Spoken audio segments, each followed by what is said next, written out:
Welcome to this Dairy Club presentation short on the subject of milk fat.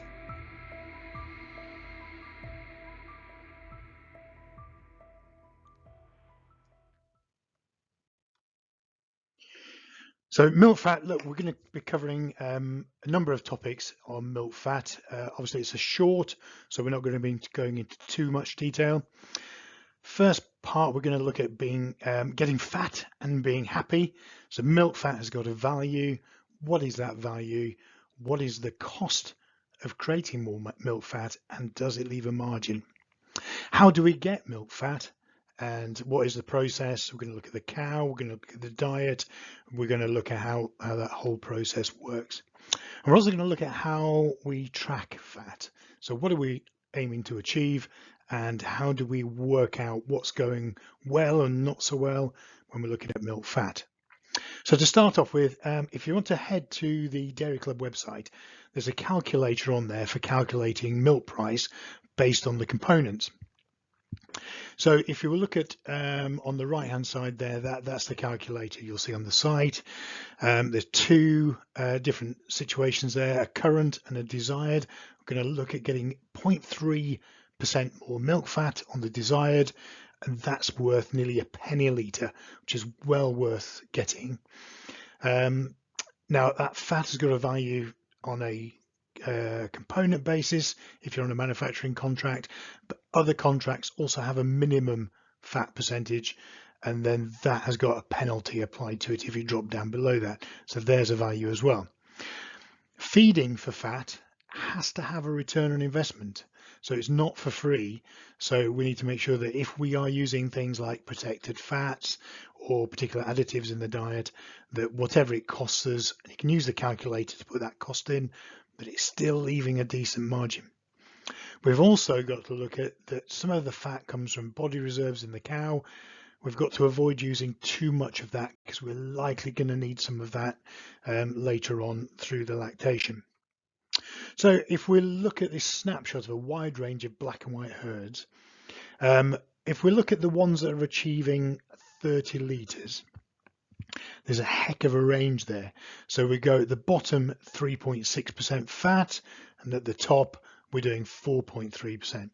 So let's bring our calculator into play. Just have a look. So those bottom ones there, that will give us a composition value. Now remember, that calculator is not giving a total milk price, it's just the value of the components. At the bottom end, we're about 23.5p. At the top end of that, we're nearly 26 pence a litre. So that's worth 2.24 pence per litre difference between the farms doing the same litrage, the bottom and at the top of that range. So obviously being at the top, there's a lot of money to be had, and it's well worth pursuing strategies that are going to achieve that for us. So how do we get fat? Get past the age of 50 is a good start. And when we look at the rumen of the cow, that's where a big component of it's going to be. The feeds that we feed the cow, let's start off with looking at feeding oils and fats. So as we feed different oils and fats, they're going to be taken through the rumen, through the digestive system, into the bloodstream, through liver, kidneys, end up at the udder as milk fat. And that could be a proportion of between 10 and 40% of the milk fat that we see in the bulk tank can come via that route. But with this, we have to be careful, as some of the oils can reduce fiber digestion in the rumen. So we've got to be very mindful of the different types of feed, what their oil levels are going to do, how it's going to work in a rumen. So it's important to know what those do. Feeding protected fats can bypass this issue and supply the cow directly. We won't go into that here as it's a short presentation, but we need to use protected fats with care to ensure that they do deliver enough margin. They're really good for supplying dense energy to the cow. You're looking at 35 to 39, nearly 40 megajoules of energy per kilo that we're putting in there of dry matter. So very, very high density of energy.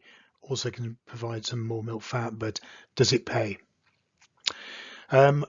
Second, is back fat. So there's a fair proportion, again 10 to 40% of the fats in milk come via that route. So as we're feeding the cow through lactation, putting weight on the back, that is then going to come off the back and end up in the milk, typically sort of like the first half of lactation. But it's quite a wasteful process, having to spend all that energy putting weight on the cow to then take it off again. It's not the most efficient system in the world, so we have to be very mindful of that.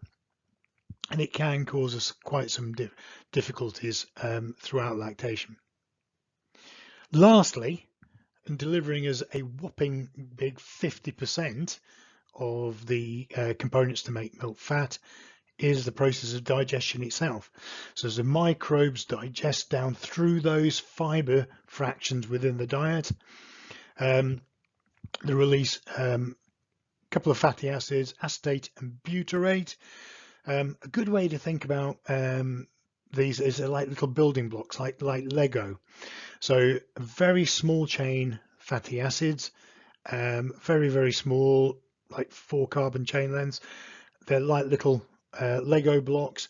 As we'll see as we in a moment, we need to build those up to be able to build up decent milk fat yield in the cow.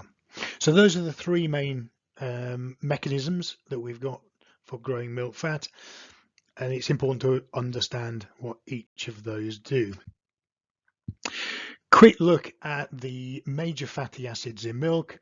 So the main thing to take from this is they're all made up out of different chain lengths of carbon. So some of those have got 18 carbons in if we go to the left hand side of the screen, and then the short ones, the 4s, the 6s and the 8s, very small number of carbon chain lengths there, but all of those go into making milk fat. The biggest proportion, a whopping great 31%, is palmitic acid. So when you think about feeding palm kernel, those palm fats, those protected palm fats that we've got, that's a big chunk of it. But as we'll see in a moment, we can make our own palm fat too. So here's that bit of butyric acid. As you can see on that chemical structure there, 4 lots of carbon, typically surrounded by hydrogen, being the carbohydrate bit, but then you've also got a bit of oxygen into the mix. So what we can do is as long as we've got a number of those bits of butyric acid, like that little Lego block, we can build them up into things like palmitic acid, which has got 16 carbons in there. So to achieve 16, we need 4 lots of 4. So there's 4 carbons in the butyric acid. We just need 4 of them. We can cobble them all together, oversimplifying it, and build that palmitic acid up. So that's all it is. The process, the chemical process that happens, makes those little building blocks, joins those little Legos together to make those longer chain fatty acids. All that takes part in the rumen, in the udder, sorry. And so what you've got is as the components are digested in the rumen into the bloodstream through liver and kidneys into the udder. So that big fleshy pink bit on the left hand side is a cross section of the udder, and within that live the alveolus. Inside the alveolus you've got the milk secreting cells. So those are these bits here, the milk secreting cells, and then you can see progressively coming out of those cells these blobs of fat. So what's happening there is those small chain lengths of fatty acids, those butyrate little building blocks of Lego, are joining together to create these longer ones, and then just get squeezed out of the milk secreting cells into the middle, into the lumen of the alveolus, floating around, and then on their merry way until they come down into sort of the bottom of the udder, into the large storage vessel at the bottom of the udder, and then obviously you can come down through the teat. The little black dots you see on there are proteins within it. So we've just got to make sure we're supplying plenty of those little building blocks to be able to really make use of that process.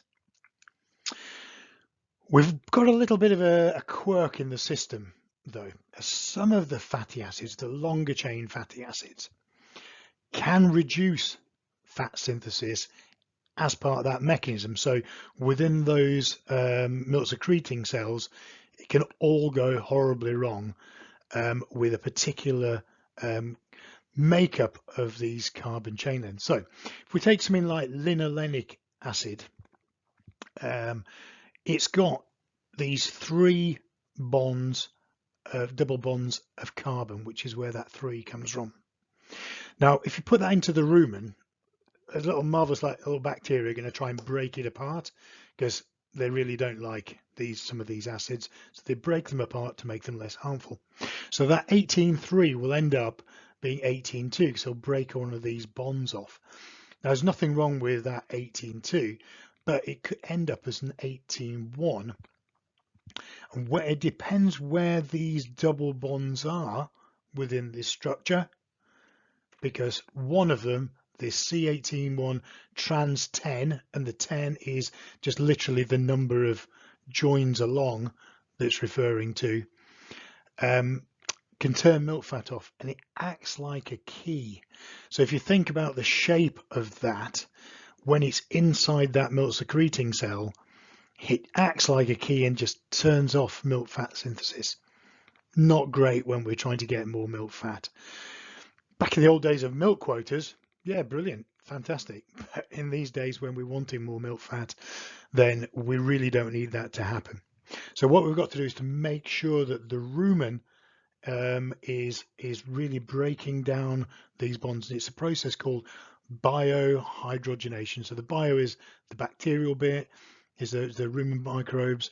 Hydrogen is the taking the hydrogen off and creating a key shape which is not going to turn off this milk fat. So if we have a look at the correlation between these particular nasty chain lengths of fat that we don't want, the higher they are, the lower this milk fat is going to be in your bulk tank. So a big way we can stop that is if those fats go through the rumen too quickly, they won't break down sufficiently to get past this particular makeup of carbon chain lengths. So we just got to sometimes slow down rumen passage so that it's got chance to break all the way down and doesn't get to the udder in that form. That's especially important when you've got high starch diets. So you're making sure there's enough physically effective NDF, fiber, lengths of straw, lengths of hay, lengths of silage, etc. That's going to make sure that the cows chew the cud, turn that rumen over. You know the process. So if we look at that in a bit more detail, on the left hand side there you can see rumen pH. Rumen pH is absolutely critical for the survival of the bacteria. Cellulose digestion is in a reasonable range there, but we want to be really heading for that sort of like 6.2 and above to 6.5 to really get the most out of digesting fiber within the rumen to release that butyrate that we want, that volatile fatty acid. This is your butyric acid, butyrate and acetate into there. If we get into lactate production, so on high cereal diets, can drive that and that will pull pH down. So key things that we need: effective long fiber to promote saliva production. Saliva is packed full of those natural buffering agents to keep rumen pH high. So if we look down at the chart, there's 2 diets here, one which is very high in fiber, another one which is low in fiber. The high in fiber without a buffer is getting us a reasonable milk fat, but if you put a buffering agent in there, something like sodium bicarb or something with, there's lots of different buffers, lots of different combinations. Mag oxide is also a buffer in there. It can improve that beyond not having in there. So even with a high fiber diet, using a buffer can be really effective at really just getting it that little bit higher onto it. But if we look at these low fiber diets, a low fiber diet needn't necessarily be chemically low in fiber. It might just be it's being processed to death in a mixer wagon. It may have been ground into flour through a mill. So it's just really important to think about that physical form of the fiber as well as the chemical bit, and just look how much a low fiber, same diets, low fiber portion of that diet, how much it's really dropped that milk fat. And using a buffer really does step it up. So at any point when you're looking at and you're monitoring what the milk fat is doing, if there's not enough fiber in there, you've got to turn it up like a tap, opening a tap, or turn it down if you've gone too far and you're suppressing dry matter intake. So it's really useful information to know that on the use of buffers. Also stick a yeast in there. I think yeast is great for room and conditioning and just creating the right environment for happy home for bacteria. What you don't want is something like that. You can see how this is so loose and it's got big bubbles. So that's where feed has gone through the cow far too quickly. It's tried fermenting in the hindgut, which is why you've got these massive bubbles appearing in the dung. And you've got little bits of fiber in there, some starch. Look, the whole thing just needs slowing down through the cow just to bind it up a little bit. But don't go too far. Don't end up with this, a field or a passageway full of little thatched cottages. We've not really got the breakdown of the fiber, so therefore we're not going to get the release of that butyrate and acetate. There's little building blocks we need for milk fat, so we really need to digest that down. So maybe we need some better rumen degradable protein in there just to help the rumen microbes multiply up. A bit of yeast into there, might just be short of sugar just to get those rumen microbes firing up, but we need some much better digestion on that. Not great. That dung pat is still going to be there 6 months later, and that's just taking up a chunk of grassland that, well, it's just not going to grow any grass. So let's have a look at, now turn to the cow. The cow's back, and our cow's got a brilliant storage arrangement for storing fats all over the outside of the cow and main components around the outside, but also internal organs as well. So you've got different fats doing different things. But key things for us, if we've got two fatter cows at the beginning of lactation, the likelihood is that dry matter intake is going to be suppressed. They're going to mobilize a lot of that fat off their backs, and that's going to go into the milk. And we can measure the milk and see whether they're milking off their backs by looking at the fatty acids. These particular fatty acids, a good indicator that there's a lot of milk fat, and you can see that the percentage of the fats, 35% of that's a lot of that fat coming off. So these cows are really mobilizing body reserves. Low body condition score loss, so cows not mobilizing an awful lot, it's significantly less as a percentage of those fatty acids. If we look at individual cows, and if you're doing individual milk testing and you've got fatty acid profiling in it, you see the huge range of fat off the cow's back that we can pick up through the milk. And you've got some cows that are milking 2 or 3 times harder off their backs than other cows. And that's really important, because when we start to look at things like dry matter intake, so here's the effective body condition score and dry matter intake. So median body condition score, typically where we're aiming for, around about that sort of 3 mark, 2.5 to 3 on a 5-point scale. Dry matter intake runs like that. Now let's take a thin cow. Now, a nice thing about a thin cow is she's really hungry. She needs to eat to meet those milk production needs. So she'll eat like there's no tomorrow. So dry matter intake really comes up. Quite often it's easier to manage a thin cow than it ever is a fat cow, because a fat cow is here. Dry matter intake is 1 or 2 kilos of dry matter lower than it is off that medium or thin cow. And that gives us a wee bit of problem, because we're struggling to get the energy in from the diet, and the whole thing just keeps, it's almost like a whirlpool.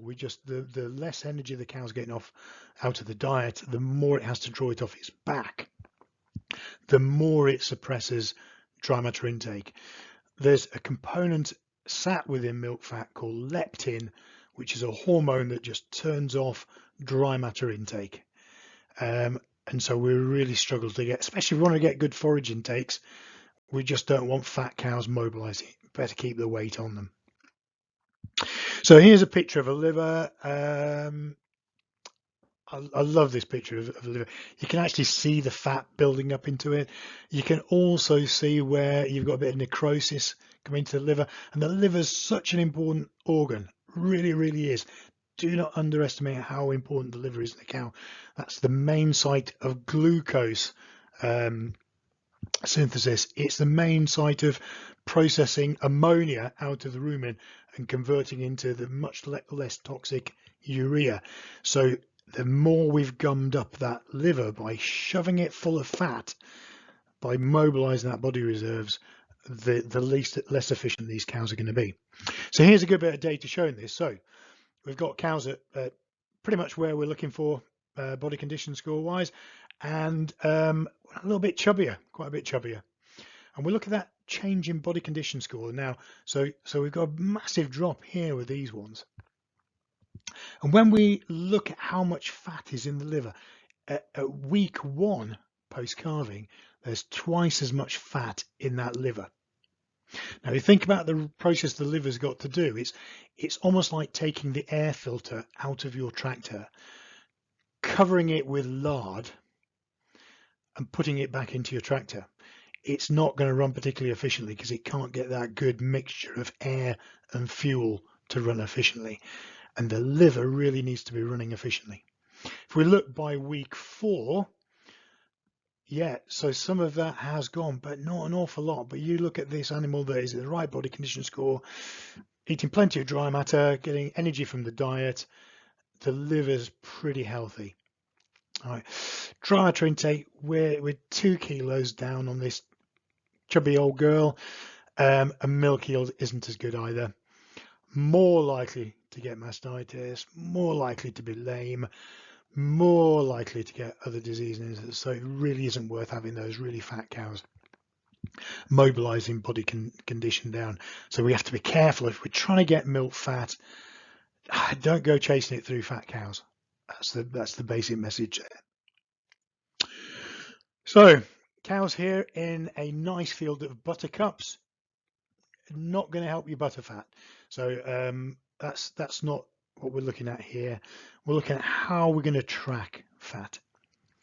So at Dairy Club, we've got a program called Tracker, which models all the milk production in the cow, putting all your calvings, you're putting your targets of litres, milk solids, fat and protein, etc. you want, and it generates those blue dots.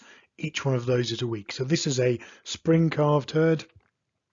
The blue dots, that tick shape, is what we should be looking at in this herd of mainly black and white cows, not extreme crossbreds, fair amount of Frisian, wee bit of Holstein in there.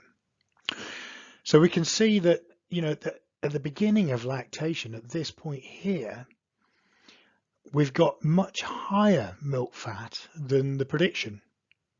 That's giving us a good indication that these girls must be getting some fat from somewhere. It's highly likely that that's coming off the cow's back. So it immediately should be flagging to us, well, hang on, we've got to think about this mobilization of fat. Is that going to be suppressing dry matter intake? If they've used that fat at that point in time and stripped it off the back, they are not going to have it for later on when we're trying to get the cow in calf back over in this period here. And we sometimes need some of those fats off the cow's back to help with embryo survival. We just don't want to mobilize it here. So this is a major flag. We need to go back and look at late lactation management, not getting these cows too fat. We need to really have a look at dry cow management, get these cows so they're firing from day 1 on dry matter intake, and so they're not doing this. This is a perpetual problem in many herds, just dragging too much off at the beginning. As we go, the pink line is the previous year, and you can see there's some major discrepancies away from where the prediction would be. Some of this can be heat stress, having a major effect on reducing milk fat. Some of it is lack of protein, so rumen degradable protein to help those rumen microbes. Some of it is the fats that are supplied in the diet, especially on a grazing type diet. Some of those fats, some of these modern varieties of grass that are bred for disease resistance, got very waxy outer coating, and so you can see cows pooing rainbows. And it's not great in the rumen either for fiber digestion. So this gives us some real flags that we can think, hang on a minute, what's happening as we go through the season? How do we fill some of these gaps? What do we need to challenge? Do we need more long fiber in there, more protein, some yeast? Do we need some protective fat? Whatever we might need. So that's given us a huge amount of information and some real flags of actions that we can do. So in summary, if fat has got a value, look at what's, and use the calculator to work out what that would be. Look at strategies that leave a return on investment, because some of the things that we can do, you know better off. So we've got to look carefully at what we're going to do.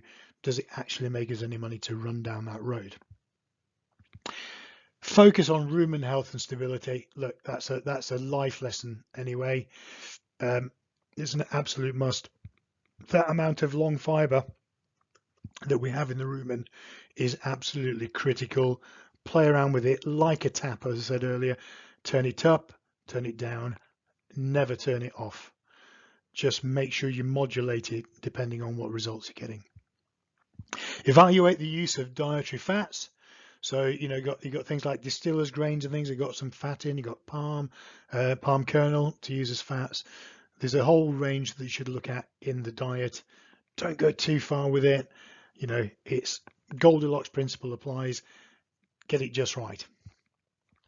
And use that effective fiber. So if you've got a mixer wagon, just think about your load order, over processing it.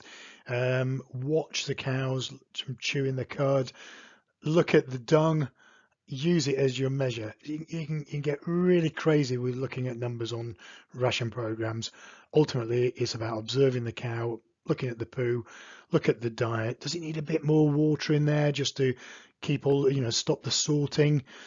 Are there too many cows at the feed fence? Is it affecting their eating behavior? All of those bits and pieces.